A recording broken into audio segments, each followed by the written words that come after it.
بسم اللہ الرحمن الرحیم۔ السلام علیکم دوستو، کیسے ہیں آپ سب؟ امید کرتے ہیں کہ آپ سب خیریت سے ہوں گے۔ دوستو، آپ سب کے سامنے میں پیارے حضرت محمد صلی اللہ علیہ وسلم کی کچھ حدیث رکھوں گا۔ آپ سب سے گزارش ہے کہ ان کو یاد کریں اور دوستوں کے ساتھ بھی شیئر کریں۔ رسول اللہ صلی اللہ علیہ وسلم نے ارشاد فرمایا، تم قیامت کے دن سب سے بدترین اس شخص کو پاؤ گے جو دو گالا ہے، ادھر لوگوں سے کچھ بات کرتا ہے اور ادھر لوگوں سے کچھ بات کرتا ہے۔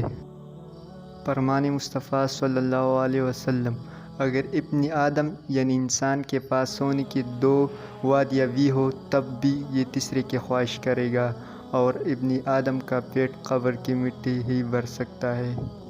ایک حدیث مبارک میں ہے کہ آپ صلی اللہ علیہ وسلم نے 4 جانوروں چیونٹی، شہد کے مکھی، ہدہد اور سرد کے مارنے سے منع فرمایا ہے۔